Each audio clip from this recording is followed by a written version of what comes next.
ఎన్టీఆర్ ప్రశాంత్ నీల్‌తో ఒక సినిమా చేస్తున్నాడు. ఇటీవల ఈ చిత్రం షూటింగ్ కూడా స్టార్ట్ అయింది. ఈ చిత్రం మీద భారీ అంచనాలు నెలకొన్నాయి. ఈ చిత్రంలో భారీ స్థాయిలో నటీనటులు నటిస్తున్నారట. ఇప్పుడు మరో హాట్ భామ పేరు కూడా వినిపిస్తుంది. బాలీవుడ్ హాట్ బ్యూటీ ఊర్వశి రౌతేలా ఎన్టీఆర్ 31వ సినిమాలో ఛాన్స్ కొట్టేసినట్టు సమాచారం. ఇటీవలే డాకు మహారాజ్ చిత్రంలో దబిడి దిబిడి అంటూ బాలయ్యతో మాస్ స్టెప్పులు వేస్తూ కుర్రకారులను ఉక్కిరిబిక్కిరి చేసింది. డాకు మహారాజ్తో తెలుగులో మరింత పాపులారిటీని సాధించింది. హీరోయిన్ అంటే ఓన్లీ గ్లామర్ షోనే కాదు, పర్ఫార్మెన్స్కి కూడా స్కోప్ ఉన్న పాత్రలు చేయాలంటూ నిర్ణయం తీసుకుందట ఈ ముద్దుగుమ్మ. ఇకపై ప్రాధాన్యత ఉన్న పాత్రలు మాత్రమే చేయాలని డిసైడ్ అయ్యిందట. అయితే తాజాగా ఈ అమ్మడకు సంబంధించి వార్త ఒకటి సోషల్ మీడియాలో చక్కర్లు కొడుతోంది. ఎన్టీఆర్ ప్రశాంత్ నీల్ కాంబోలో రూపొందుతున్న ఎన్టీఆర్ 31వ మూవీలో ఛాన్స్ కొట్టేసిందట ఈ ముద్దుగుమ్మ. ఈ సినిమా హైదరాబాద్లో షూటింగ్. ప్రశాంత్ ప్రస్తుతం భారీ యాక్షన్ సన్నివేశాలు తెరకెక్కిస్తున్నాడు.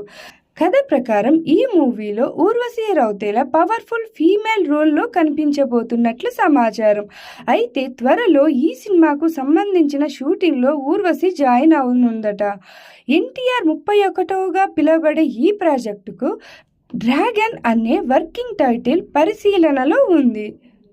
ప్రశాంత్ నీల్, ఎన్టీఆర్లు తమ సినిమాకు సంబంధించి వర్క్ని సైలెంట్గానే పూర్తి చేసుకుంటున్నట్లుగా సమాచారం. ఇక ఈ సినిమా 1000 కోట్ల కలెక్షన్లు రాబట్టడం పక్కా అని ఇప్పటికే చాలామంది భావిస్తున్నారు. ఎందుకంటే ప్రశాంత్ నీల్ డైరెక్ట్ చేసిన KGF1, KGF2, సలార్ వంటి సినిమాలు బ్లాక్ బస్టర్ హిట్స్ అయ్యాయి. ఇక జూనియర్ ఎన్టీఆర్ ప్రశాంత్ నీళ్ల కాంబో అంటే థియేటర్లు దద్దరిల్లాల్సిందే. అంతేకాకుండా ఇప్పటి వరకు జూనియర్ ఎన్టీఆర్ ఖాతాలో 1000 కోట్ల సినిమా పడలేదు. RR సినిమా వచ్చినప్పటికీ ఈ సినిమా క్రెడిట్ పూర్తిగా ఎన్టీఆర్కి ఇవ్వలేము. అలాగే దేవరాతో 1000 కోట్ల క్లబ్లో చేరనే లేదు.